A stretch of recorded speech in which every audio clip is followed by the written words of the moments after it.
Olá, amigos. Nós estamos aqui iniciando um novo projeto no IBDM, em parceria com a Frente Parlamentar da Medicina e as entidades médicas, a AMB, nossas 54 especialidades, e vamos começar um debate que ele vai se chamar Conecta Med. E esse Conecta Med, ele vai debater sempre temas de importância do movimento médico, da saúde pública do nosso país. Hoje nós temos aqui conosco o Dr. Luiz Teixeira, que é deputado federal do Rio de Janeiro, progressista, é o coordenador da nossa Comissão do Coronavírus, que vem fazendo um trabalho extremamente importante para o país no enfrentamento dessa pandemia. Nós estamos aqui também com o Dr. Zacarias Calil, um colega deputado federal conceituadíssimo, uma eminência da cirurgia pediátrica, uma referência no mundo em separação de siameses, inclusive um homem que está sendo... ele é candidato a receber o Prêmio Nobel de Medicina, o que nos orgulha muito e nos dá muita alegria. E também estamos aqui com meu querido e velho amigo, Dr. Donizete Dimmer, que é conselheiro da minha época, que eu era presidente de conselho. Donizete, eu acho que já está pelo menos há uns 15, 20 anos no Conselho Federal, é vice-presidente, e ele está participando aqui porque o nosso presidente Mauro ele está fazendo um plantão na Santa Casa, de Mato Grosso do Sul, e nos falou que, se ele conseguir terminar as atividades que ele está fazendo lá, ele vai também entrar conosco aqui. Mas o formato vai ser o seguinte: nós vamos fazer uma pergunta para cada um dos senhores e vocês vão ter 10 minutos para responder. E depois vamos fazer considerações gerais e fazer uma finalização com cada um de vocês, concedendo a cada um 5 minutos. Eu pediria que vocês respeitassem o tempo, porque nós vamos fazer esse formato para colocar nas redes sociais e divulgar muito através da nossa... Nós temos agora uma assessoria jurídica no IBDM, e essa assessoria jurídica ela vai mandar esse nosso debate para todo o Brasil e principalmente para os estados daqueles de onde são originários os debatedores. Então, eu quero saudar primeiro aqui o nosso querido deputado, que eu chamo de deputado Luizinho, Luiz Antônio, nosso presidente aí da nossa Comissão Estadual de Coronavírus, e vou formular a você a primeira questão. Luizinho, em tempos de pandemia, o debate sobre os desafios e gargalos da saúde como um todo é essencial. Um dos desafios é um consenso acerca do Revalida, que, aliás, será o tema do nosso debate de hoje. Você sabe que muitos estados têm tentado se aproveitar dessa pandemia, do estado crítico da saúde pública do nosso país, no enfrentamento dessa praga que atinge a humanidade, para tentar revalidar diplomas de uma maneira completamente frágil juridicamente, o que deixa a nossa população muito vulnerável. Qual a importância da questão do Revalida para que nós possamos proteger a sociedade de práticas médicas mal gerenciadas?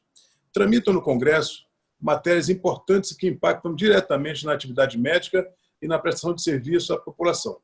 Quais suas considerações sobre proposições que visam flexibilizar a revalidação de diplomas?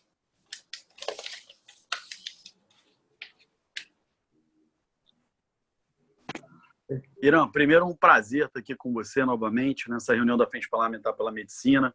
Saudar aqui você, o Zacarias Calil, o Donizete, dizer que é uma honra aqui representar a classe médica do nosso estado do Rio de Janeiro. No ano passado, tendo você à frente, a gente conseguiu uma grande vitória da manutenção do Revalida nas universidades públicas, né? Nós tivemos um trabalho muito grande no Congresso. O presidente vetou e a gente conseguiu, por 2 votos, fazer a manutenção do exame nas universidades públicas. Um trabalho extenuante, extremamente difícil. A gente praticamente disputa na casa com um rol muito grande de deputados que querem agradar esse segmento de pessoas. do nosso país que, infelizmente, foram, vamos dizer assim, venderam para essas pessoas um sonho de fazer uma faculdade fora do Brasil para se tornarem médicos com mais facilidade. Então, infelizmente, milhares de jovens do nosso país foram levados para decisões erradas, venderam facilidade para fazer uma faculdade de medicina no exterior sem qualquer qualificação. Eu digo, Irã, que esse problema vem lá de trás, é um problema de base. O problema de ter sido instalado no Brasil um modelo que eu considero equivocado, né, ao trazer os médicos cubanos e, na sequência, fazerem disso aqui a casa da mãe Joana da medicina mundial, qualquer um chegando aqui podendo praticar medicina. Esse modelo que foi implementado no governo PT, ele, infelizmente, deu uma falsa sensação de atenção em alguns níveis da atenção básica, principalmente pelos cubanos que vieram de Cuba, e você conhece muito bem como é formado lá, e tiveram que morar ali naquela comunidade e só atuavam naquele ponto. Os médicos cubanos que vieram de Cuba para fazer essa situação, eles moravam ali na comunidade e atuavam. Quando você abriu mais médicos em geral, aquilo terminou de ficar uma bagunça. O que já era péssimo trazer os cubanos, eu sou contra, você contra a vida inteira, perpetuou a desgraça. Com isso, hoje, infelizmente, um chamado Consórcio Nordeste, Consórcio de Governadores do Nordeste, querem aproveitar este momento e impor novamente ao país os médicos sem registro. Felizmente, na nossa classe, ela é sempre considerada como uma classe de maior rendimento, que tem uma remuneração maior, e querem atacar a nossa classe. A verdade é essa. O médico ninguém tutela ainda. Ninguém coloca uma mordaça no médico. A gente não depende de um emprego. A gente não depende de emprego público ou emprego privado. Quando a gente não está satisfeito numa unidade, a gente usa nossa competência, nossa titulação para trabalhar em outra. Quando alguém não nos paga, a gente vai buscar o atendimento e vai buscar outro lugar para trabalhar. Não é da maneira. Então, como ninguém coloca tutela, ninguém coloca amarra em médico, e eles gostam de amarrar as pessoas, eles nunca conseguiram, vamos dizer assim, proliferar dentro da classe médica. Tendo em vista isso, um consórcio de governadores do Nordeste quer se aproveitar desse momento para colocarem médicos sem registro no país para atuarem. Qual a nossa atuação, Irã, junto da comissão externa? Nós fizemos uma audiência pública com o consórcio do Nordeste e com a Mayra do Ministério da Saúde, porque o Ministério da Saúde fez um cadastro nacional de profissionais de saúde para poder falar o seguinte: quem no Nordeste está precisando de profissionais de saúde? O que eles tiverem profissionais de saúde, vamos ver se o Ministério da Saúde consegue contemplar. Irã, infelizmente, eles não sabem nem a necessidade que eles têm de profissional de saúde para ser alocado na atenção básica. O menino que representou o consórcio do Nordeste, não, que nós fizemos um chamamento público para médico terapia intensiva. Eu falei, mas nós estamos falando de outro assunto. Médico para terapia intensiva tem que ter especialização. Não é um médico formado no exterior que nunca fez uma especialização, não fez uma residência médica. Aí eu perguntei, ótimo, e qual é a necessidade para repor mão de obra na atenção básica? Eles não têm nenhum dado, nenhum número. O que eles estão fazendo é discurso político em cima da classe médica brasileira. Infelizmente, milhares de jovens são vendidos por esse discurso fácil e que vão fazer faculdade na Bolívia, no Paraguai, no raio que o parta, e vão poder validar os seus diplomas aqui e fazer uma medicina de péssima qualidade. Nós estamos brigando com essa situação dos governadores do Nordeste. Nós vamos brigar na Câmara para não deixar nenhum projeto desse tipo passar, sabendo que a gente sempre vai estar em inferioridade, Irã, porque é muito mais fácil esse discurso fácil, mas a gente precisa da classe médica ao nosso lado.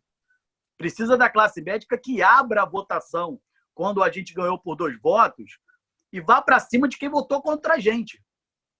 Porque a gente está aqui discutindo, brigando para ter uma medicina de qualidade, valorizar a residência médica, valorizar o profissional, e aí na hora da votação tem gente que tem o voto da classe médica que votou contra a gente, né? Que é o mais grave. Então chama a atenção que diversos projetos na casa são muito complexos. A gente já está aí, você sabe disso, tem me ajudado, você e o Calil, já há 3, 4 meses tratorando esses projetos para não deixar chegar no plenário, mas vai chegar uma hora que não vai ter jeito. Eles vão chegar ao plenário e a gente vai ter que usar toda a nossa força e habilidade, você como nosso comandante da Frente Parlamentar pela Medicina, para a gente obstruir e não deixar votar. Porque certamente nós vamos perder, né? Você sabe disso. Mas nós vamos perder lutando até o último minuto para não deixar de se implementar no Brasil. Eu acho que isso é uma vergonha, é uma política barata. Infelizmente, é muito mais fácil, Irã, fazer uma política barata do que fazer uma política séria. No meu mandato, tenho certeza que no teu, no Calil, as pessoas podem contar, não só para não deixar médico sem CRM atuar aqui, mas pela valorização da residência médica, pela valorização das nossas especialidades, como agora a gente vai ter que defender a medicina de trânsito, a medicina do tráfego. Contem com o nosso mandato para a gente defender essas bandeiras. Muito obrigado, Luizinho. E eu quero agora passar a segunda pergunta para o nosso querido deputado Zacarias Calil. Zacarias, alguns deputados anunciaram a contratação de médicos formados no exterior sem revalidação de diplomas. O grande argumento é a falta de profissionais médicos para atender a população no contexto da pandemia do coronavírus. Acontece é que, do conhecimento de todos, a precária qualidade na formação de algumas universidades na fronteira do Brasil e na sua avaliação, qual o risco de colocar esses profissionais na linha de frente do combate ao Covid-19? E o senhor poderia fazer uma avaliação da Lei 13.959, de 2019, que institui o Exame Nacional de Revalidação de Diplomas de médicos expedidos no exterior, que é o Revalida, e gostaria também de saber quais os riscos de proposições que visam implantar o Revalida Light, mesmo após o Congresso Nacional ter regulamentado essa questão. Nós temos, aqui a título de ilustração, nós temos uma MP que está sendo relatada pela nossa querida colega Luísa Canziani, que ela está cheia de jabutis e que facilita a revalidação de diplomas estrangeiros. Eu queria que você fizesse uma consideração sobre esse assunto, Zacarias, por favor.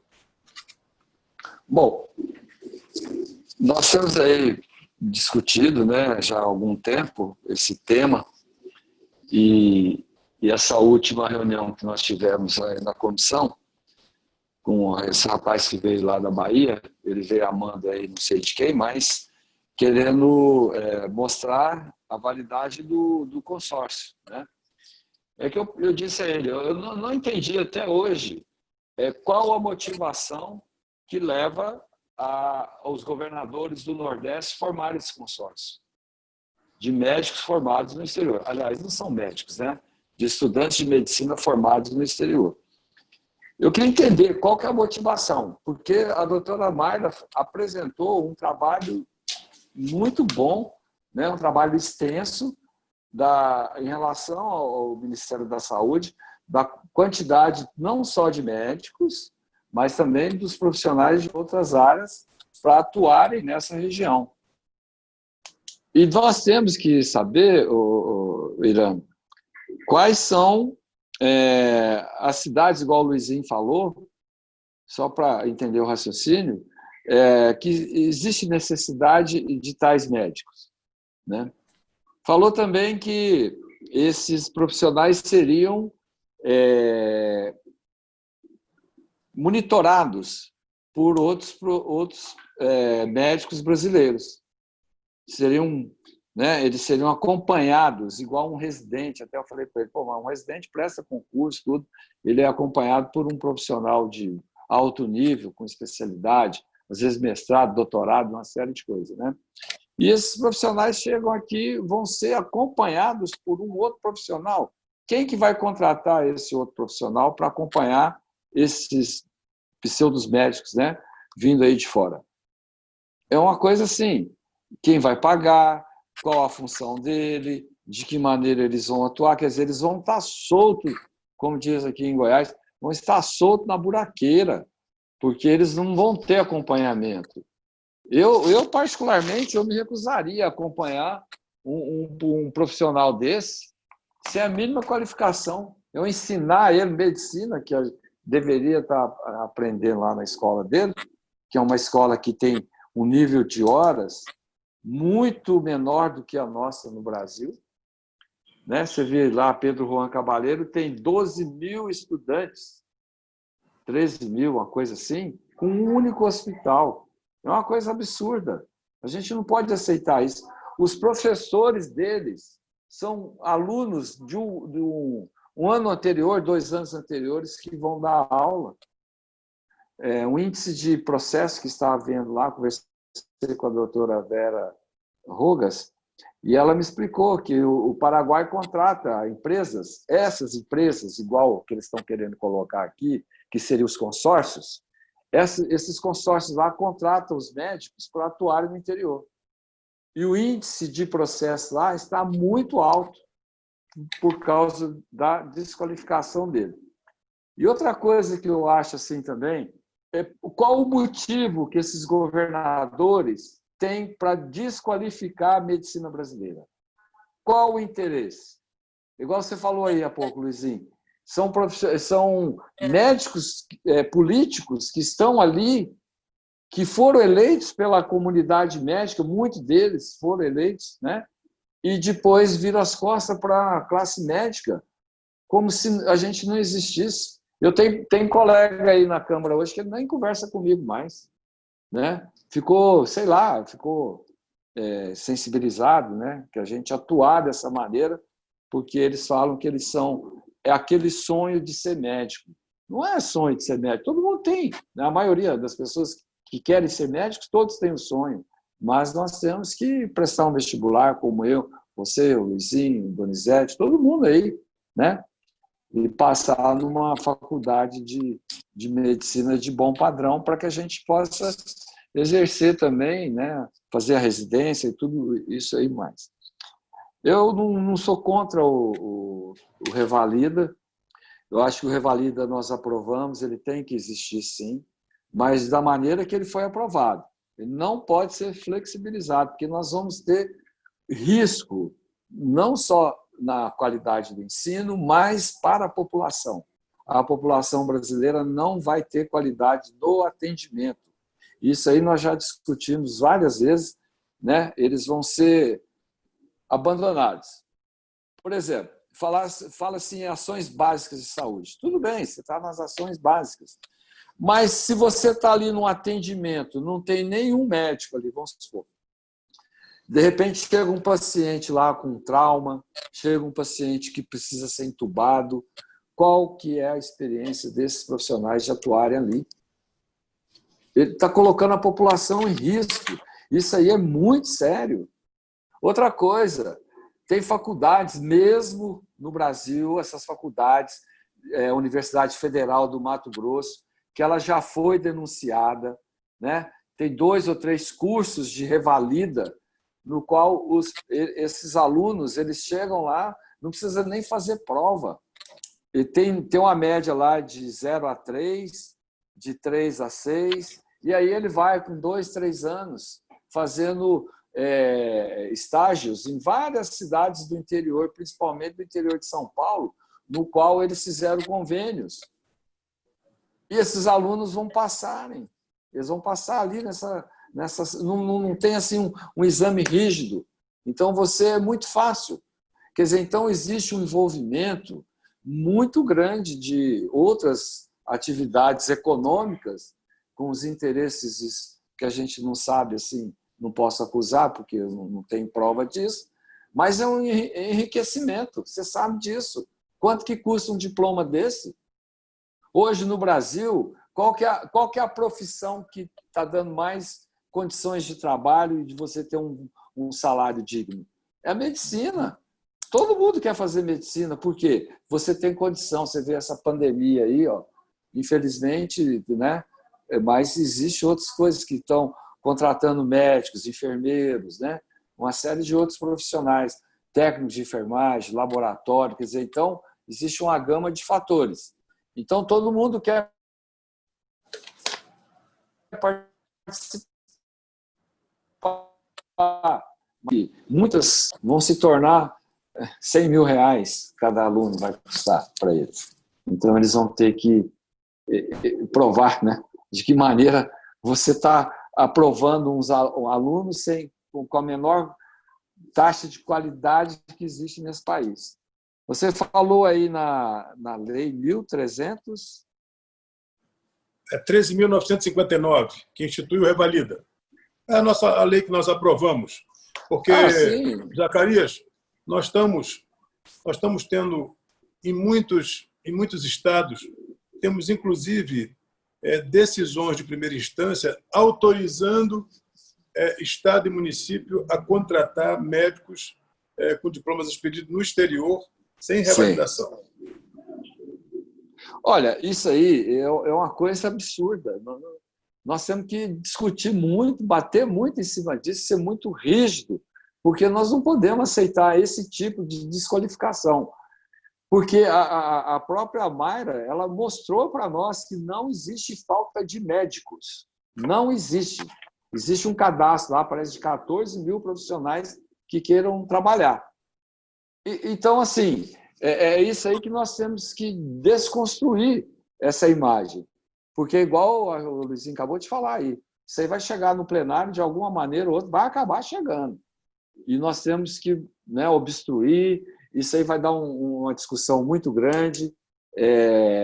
Tem outros colegas nossos deputados que estão com esses interesses lá nessa região deles, inclusive do meu partido, né, que a gente tem discutido muito isso.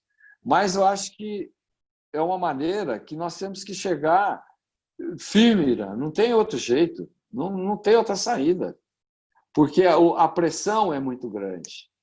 Então, como eu já disse anteriormente, eles vão para lá por facilidade e querem chegar no Brasil com a mesma facilidade. E o maior prejudicado disso é a nossa, porque ela não vai ter qualidade. Ontem mostrou uma matéria muito importante no Fantástico, acho que foi no Fantástico, de uma agente comunitária. Ela visita 200 famílias por mês. 200. Então, ela roda ali, ela fica andando, inclusive mostrou ela atendendo a mãe dela, ela sabe o nome dos pacientes, das pessoas, ela pergunta, está tudo bem aí? Como é que está? Está sentindo alguma coisa? Pressão arterial? Né? Se for o caso, ela vai lá, mede a pressão. Ela tem um cadastro geral dessa comunidade. Quer dizer, então, esses agentes eles têm um papel importantíssimo nessas UPAs, porque, às vezes, o paciente vai lá para a UPA por um quadro clínico, mas, na realidade, a prevenção está ali. Ó.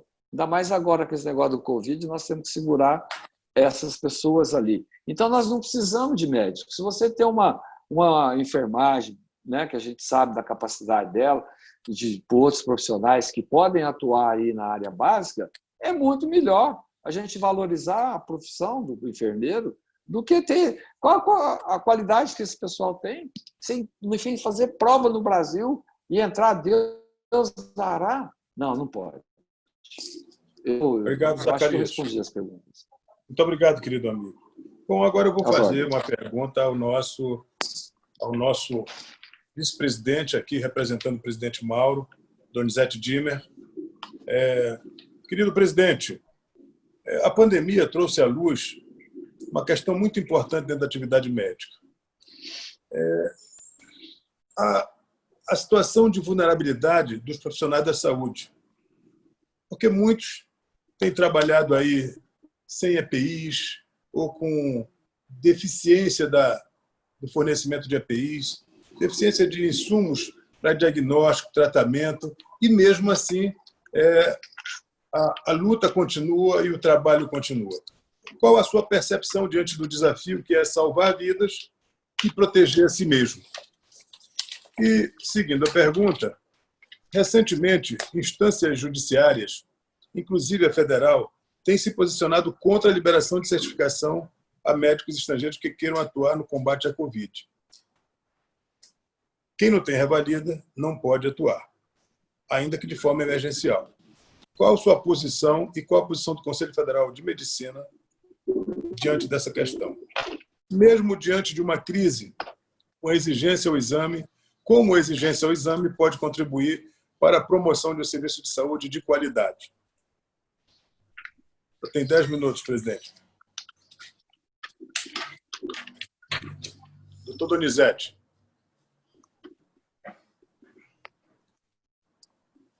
Posso fazer uma pergunta em cima da sua, Ivan? Claro, claro. Fique à vontade. Eu gostaria de, assim, por exemplo, se ocorrer uma negligência, um ato médico falho, quem que responderia por isso? Esse preceptor ou o próprio profissional que ele não tem registro? E como ele vai responder? Ok. Então, vamos começar.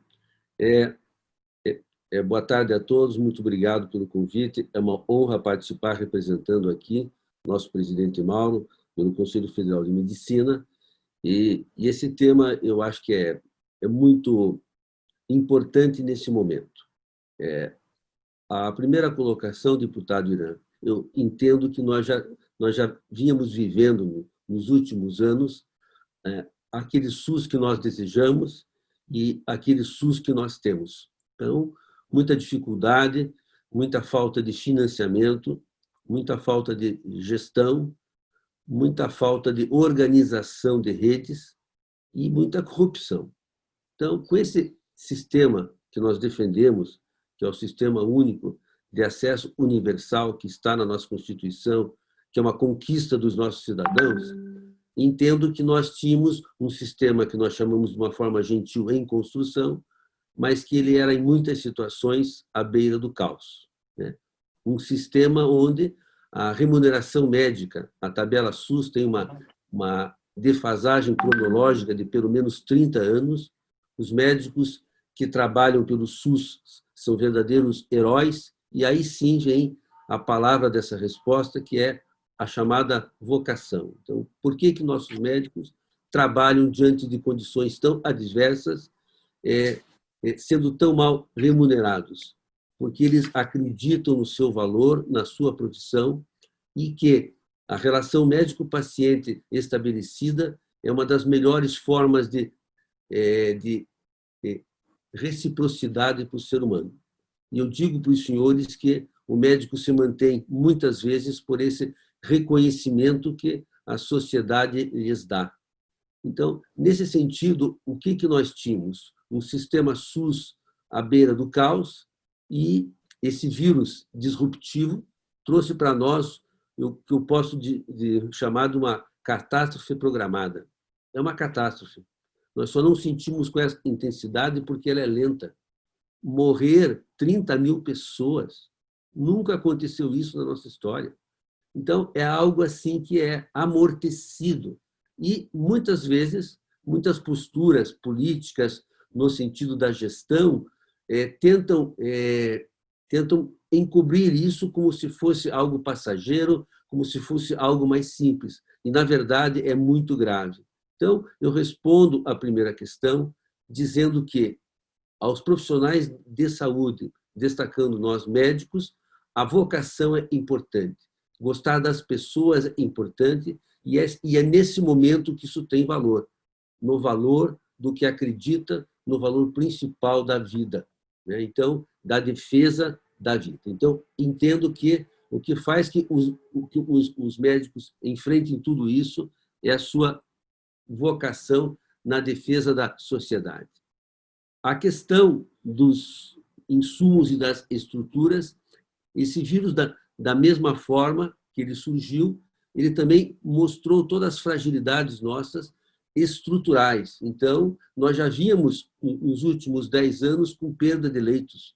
Nós perdemos cerca de 30 mil leitos. Então, o nosso Brasil perdeu leitos de UTI, principalmente na área pública.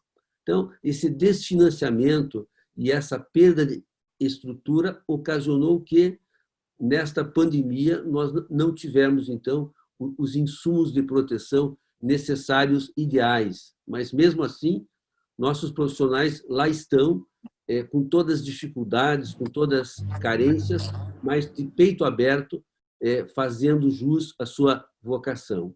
Entendo que é dessa forma que se explica isso, essa vontade de ajudar o próximo, que eu posso colocar assim.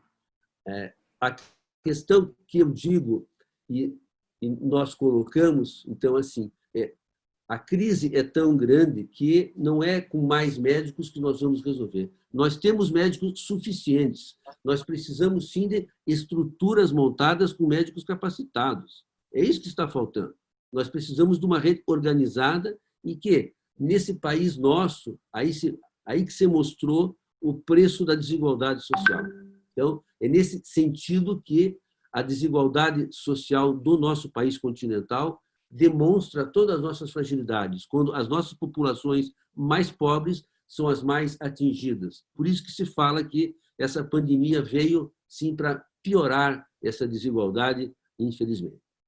No sentido de médicos que nós não, de pessoas até, que nós não conhecemos a sua formação, o mínimo que se deseja para trabalhar no nosso país é que o diploma seja aqui reconhecido. É o mínimo de segurança que nós podemos proporcionar à população. Então, a função do Conselho Federal de Medicina é de fiscalização do exercício profissional. E o bom exercício da medicina representa a segurança da sociedade. Então, nesse sentido, nós não sabemos em que condições essas escolas funcionam, não sabemos se esses profissionais podem trabalhar no país que eles se formaram. Então, é uma gravidade muito grande. Nós já tivemos um grande projeto de desconstrução da medicina, com aumento de escolas médicas. Nos últimos 7 anos, o número de médicos ano dobrou. Nós tínhamos cerca de 14 mil médicos, hoje temos quase 30 mil. E hoje temos pelo menos 10 mil médicos anos brasileiros se formando em escolas do exterior. Isso é, no mínimo, irresponsável. Então, nós temos que, em função de proteção da sociedade e não de corporativismo, nós temos, sim, que fazer sistemas regulatórios. Quando nós colocamos que nós estamos ceifando sonhos individuais de jovens, é um engano. A proteção da saúde coletiva é maior que o direito individual. Então, nós temos que, sim, que proteger a sociedade. E a presença dessas pessoas, ora contratadas como médicos, é de uma fragilidade jurídica fantástica, porque, ao não terem registro no nosso conselho, eles não são médicos. Portanto, os responsáveis diretos são seus tutores, né? E pior, eles não podem não têm nem a competência de atestar um óbito, porque esse óbito não será reconhecido como atestado por um médico. Então, com várias implicações jurídicas. E, dessa forma, eu entendo que a contratação de médicos sem diploma reconhecidos é uma mera especulação financeira e política. Não é para a proteção da nossa sociedade. Então, nesse sentido, nós somos 100% contra. Eu acho que eram essas as nossas palavras iniciais, assim, para contribuir com o debate. Doutor e querido colega Donizete, o nosso amigo Zacarias, nosso colega Zacarias, lhe perguntou na iminência de uma imperícia, imprudência ou negligência que caracterizam o erro de um profissional médico, juridicamente. Como é que o Conselho Regional de Medicina se comportaria na eventualidade de uma ocorrência dessa? E eu quero também pedir vênia ao Zacarias para complementar. Nesse domingo mesmo, sábado, eu encaminhei ao presidente Mauro uma decisão de primeira instância lá no nosso estado de Roraima, onde a Justiça dá poder ao governo do estado para contratar médicos sem o devido diploma revalidado no Conselho Regional, registrado no Conselho Regional de Medicina e, consequentemente, não revalidado. Eu encaminhei imediatamente ao presidente Mauro. O presidente Mauro solicitou ao nosso assessor jurídico Alejandro para preparar a peça e encaminhar para o Conselho para entrar. Isso já foi dado a entrada lá. Mas isso está acontecendo em vários lugares. Já aconteceu no Maranhão. Eu queria que você também fizesse uma consideração em relação a essas questões. Veja, eu acho isso muito grave, né? Porque esse imediatismo inconsequente, porque a simples contratação desses médicos tem responsabilidade direta. Então, assim, vou citar, por exemplo, quando nós tínhamos, ou ainda temos, o programa Mais Médicos, que são médicos considerados intercambistas, como se fossem estudantes com tutores, com supervisores. Nesse caso, eles não tinham e não têm registro nos nossos conselhos, por não terem diploma reconhecido, e eles eram assim tutorados por médicos brasileiros. Então, quando nós tínhamos denúncia desses médicos, nós fazíamos uma sindicância e a remitimos ao Ministério Público. Então, é um problema da justiça. Eu acho que qualquer erro que aconteça, nós podemos até investigar, mas o julgamento pertence à justiça. E eu entendo que, quando eu falo em justiça, isso é uma interpretação pessoal, implica no tutor e no responsável pela contratação. Eu acho que sim, então, passa a ser todos esses fatos, esses eventuais erros, uma responsabilidade do Estado, na minha opinião. E eu entendo que nós já tivemos algumas vitórias, pelo menos jurídicas.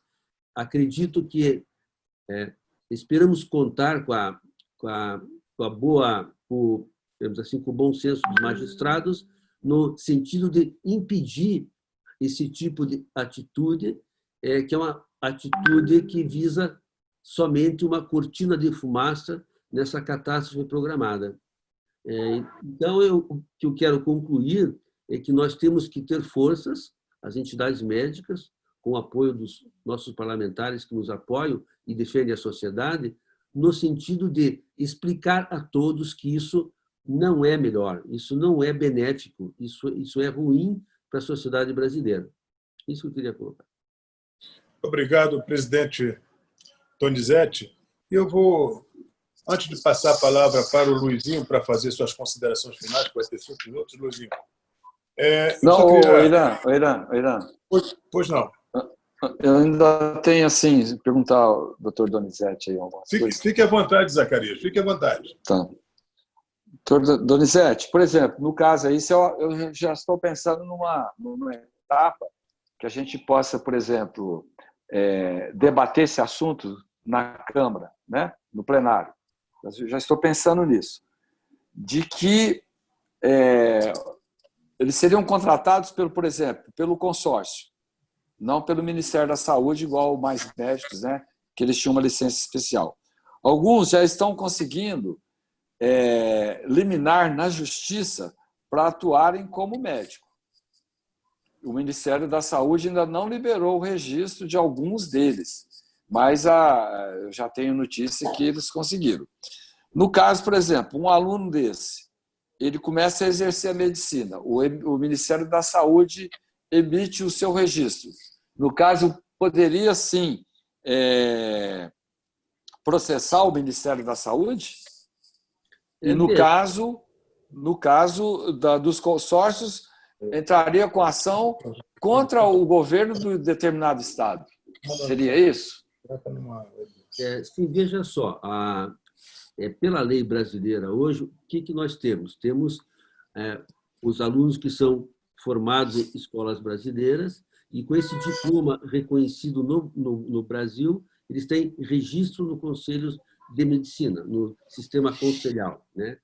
Médicos que fizeram parte do programa Mais Médicos, que tinham um registro especial, que era para o Ministério da Saúde temporário, né? Então, mas perante o nosso conselho, nós não os reconhecíamos como médicos, estavam fora da nossa fiscalização.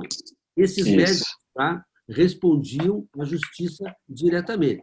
Então, eu posso concluir que qualquer pessoa contratada como médico, né, porque ela não é médica, ela é contratada como médico, é de inteira responsabilidade de todos os contratantes, de todos os ordenadores de despesa, seja do gestor local, do gestor estadual e até do federal. Quer dizer, então, quem determinou essa contratação, incluindo até o Poder Judiciário, se ele, por uma liminar, autorizou essa contratação, nós consideramos também de sua responsabilidade todas as consequências desse ato. Isso aí seria exercício ilegal da medicina. Exatamente isso. Muito obrigado. Eu vou agora antes de passar a palavra para as considerações finais do doutor Luizinho, pedir para que nessas considerações finais, cada um de vocês faça um comentário a respeito dessa MP 934.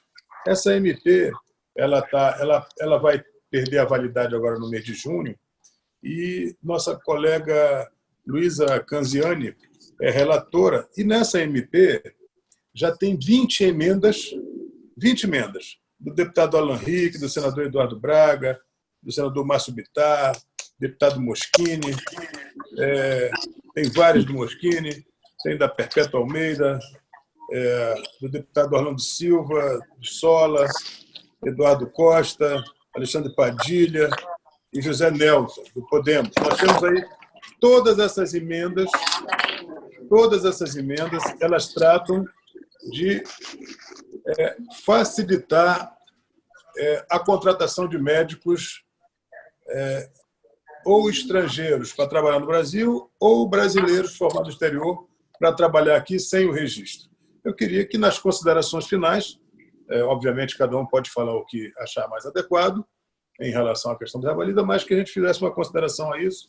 E eu chamaria a atenção dos colegas que eu tomei a iniciativa de falar com a nossa querida deputada Luísa, e ela já até me garantiu, vamos ver se a gente cumpre esse acordo, de que vai deixar essas emendas fora do texto dela.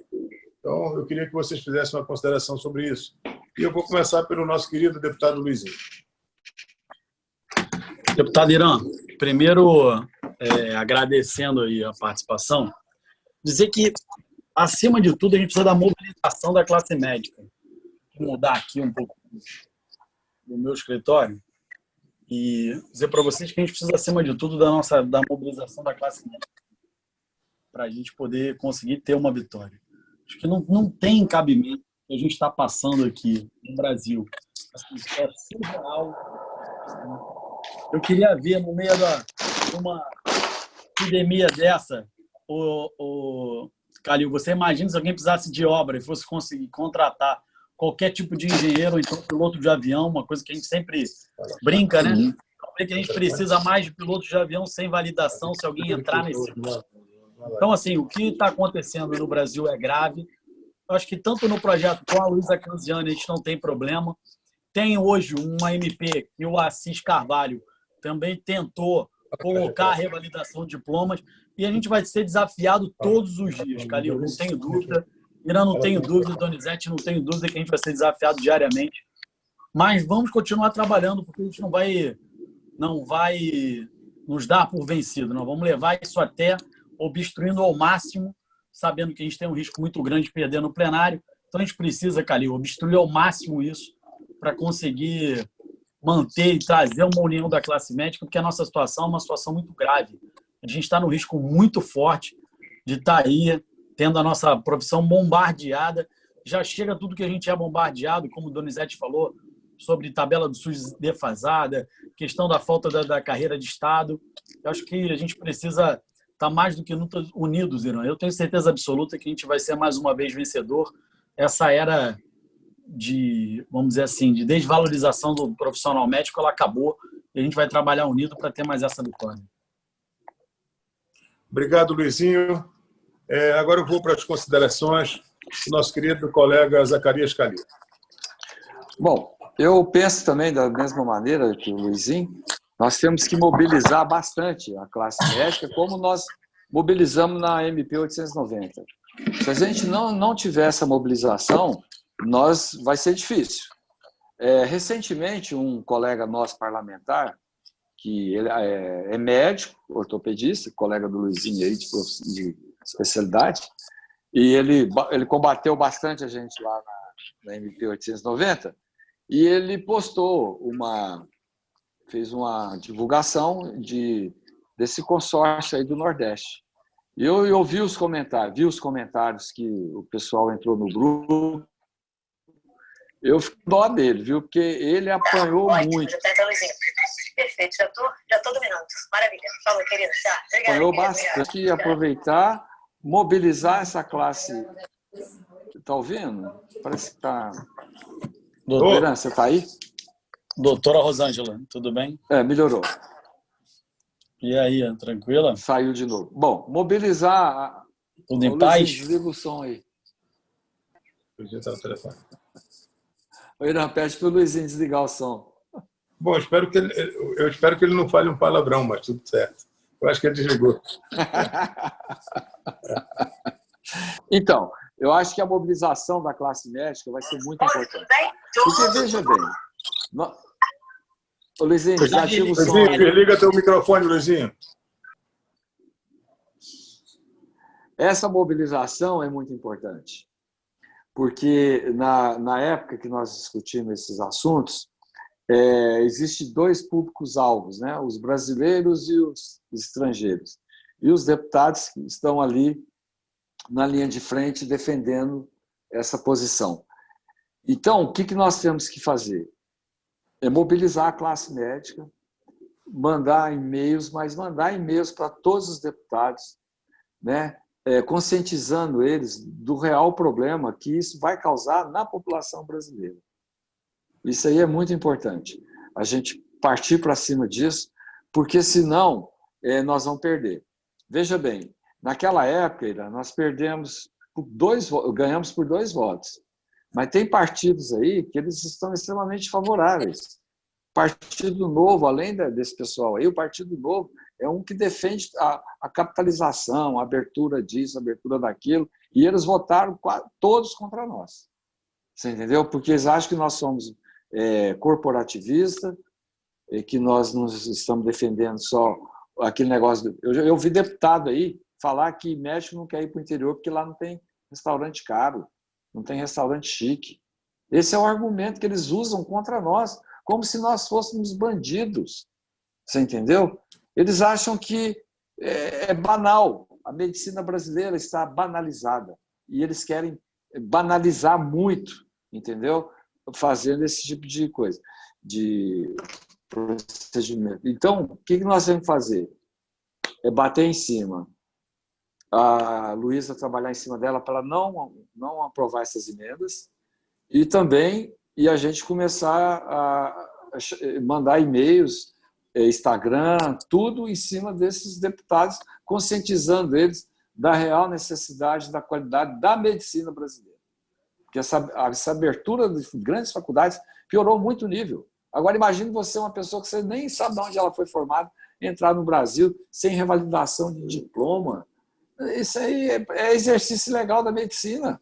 Nós temos que bater em cima disso e começar a processar os conselhos federais, mandarem e-mails, né, os regionais mandar e-mails para esses deputados, conscientizando eles o que eles estão causando, né? Esse consórcio de governadores aí do Nordeste. É o que eu falo, até hoje eu não entendi qual que é a motivação deles de desqualificar o médico brasileiro. Eu acho que esse é o caminho. Obrigado. Obrigado, Zacarias. E agora eu quero passar aí a palavra para as considerações finais do nosso querido presidente Donizete. Presidente Donizete, o senhor tem 5 minutos para as suas considerações. Por favor. Eu acho que, trata-se de momento ímpar, eu acho que é uma ocasião para nós valorizarmos a profissão médica, né? Eu acho que nos anos de 12 anos atrás, pelo menos, houve uma desconstrução da imagem do médico programada, né? Então, e esse é o momento, eu entendo, de valorização de todos os profissionais de saúde, incluindo nós médicos. Então, eu acho que é o momento de valorizar o médico com qualidade, visando a segurança da sociedade. Então, entendo que nós temos que colocar de uma forma clara que a qualidade dessas escolas formadoras do exterior é desconhecida. E isso representa um risco à saúde da população. Exatamente. Concordo plenamente com a mobilização, porque sem mobilização não há pressão, né? E nesse momento de fragilidade, nós temos que defender, sim, o Sistema Único de Saúde, nós temos que defender, sim, uma vinculação maior dos médicos. E eu posso fazer até uma interpretação, que essa boa vontade desses senhores que querem contratar pessoas que não são médicas no nosso país representa uma perpetuação do vínculo precário, representa uma submissão a empregos transitórios, e empregos transitórios levam a não comprometimento com a causa da saúde. Então, nós precisamos, sim, que os senhores defendam uma atenção primária qualificada e eficiente, com metas, não um sistema desorganizado, onde muitas prefeituras fazem um verdadeiro jogo de responsabilidades. Então, eu fico muito grato pelo apoio dos senhores. Vou tentar contato, eu sou do Paraná e a deputada Luísa é do Paraná, né? Então, nós vamos tentar conversar para tentar fazer um apoio com ela e com seu pai, nesse sentido, porque nós precisamos de muita força política, mas nós precisamos deixar claro para a sociedade e para os juristas do nosso país o risco que eles estão colocando à sociedade. E, ao colocar a sociedade, pode incluí-los. Porque nos sistemas de plantão de 24 horas estão os médicos menos preparados, muitas vezes. E aí, num acidente, algo não previsível, qualquer pessoa vai estar sujeito a essa situação. Então, muito obrigado, agradeço muito essa participação e oportunidade e vou transmitir tudo isso ao nosso presidente Mauro Ribeiro. Muito obrigado, deputado Irã. Obrigado, presidente Donizete. Transmita a nossa saudação a todo o corpo conselhal do Conselho Federal e aos nossos presidentes e conselheiros regionais de medicina.